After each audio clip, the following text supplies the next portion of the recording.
Karibu sana msikilizaji mpendwa kwenye Tunu za Kiswahili, mahali ambapo sauti za msitu huamka, mahali ambapo hadithi za kale hukutana na mafunzo ya leo.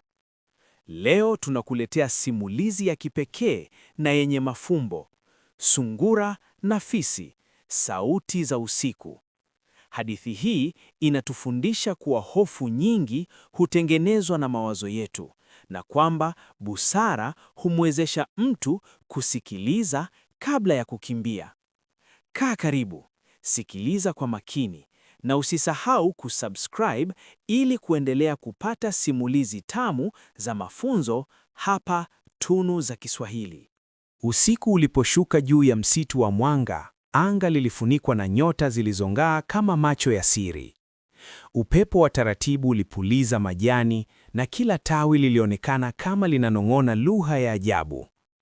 Sungura alitoka pangoni mwake polepole, akitazama pande zote kwa tahadhari.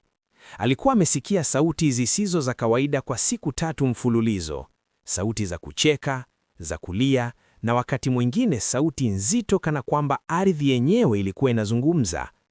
Alisimama akasema kimoyomoyo, macho hayana usingizi, masikio hayana pazia. Usiku huu aliamua kusikiliza kwa makini badala ya kukimbia.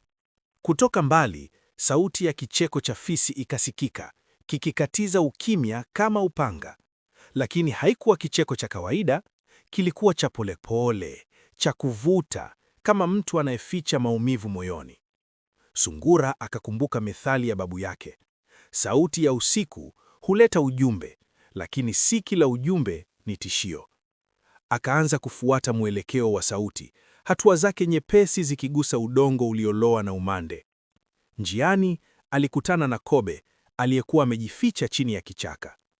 Kaka Sungura, Kobe akamnongoneza, usifuatilie sauti za usiku, zinaweza kukupeleka gizani. Sungura akamjibu kwa utulivu, giza halimtishi anayebeba taa ya akili. Walipotembea pamoja kwa muda, sauti ile ikabadilika. Ikawa kama vilio vilivyokatika, kisha ikanyamaza ghafla. Kimya hicho kilikuwa kizito kuliko makelele.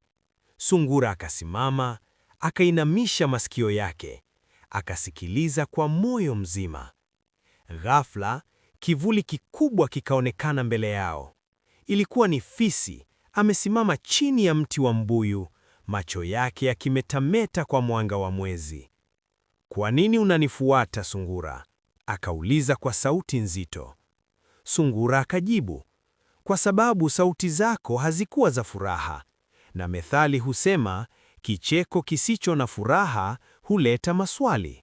Fisi akakaa chini, akavuta pumzi ndefu. Sauti za usiku ni mawazo yangu, nimebeba lawama na hofu.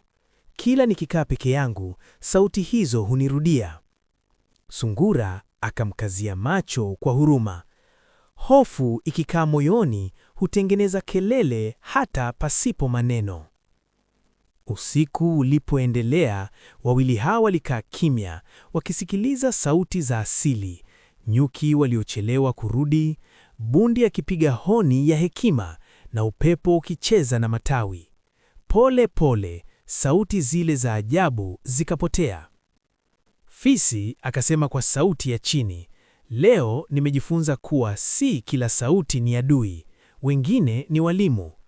Sungura akatabasamu, "Na mimi nimejifunza kuwa kusikiliza ni busara kuliko kukimbia." Waliporudi kila mmoja pangoni kwake, mwezi ulikuwa juu zaidi, na msitu ulikuwa mtulivu kuliko hapo awali. Usiku ule haukuwa tena wa hofu, bali wa funzo. Msikilizaji mpendwa, kumbuka, usiku una sauti nyingi, lakini akili ndiyo chujio. Usiogope kusikiliza, kwa sababu wakati mwingine sauti za usiku hutufundisha zaidi kuliko kelele za mchana. Asante kwa kuwa nasi hapa Tunu za Kiswahili. Usisahau kusubscribe, kulike na kushare hadithi hii ili sauti ya hekima iendelee kusikika mbali.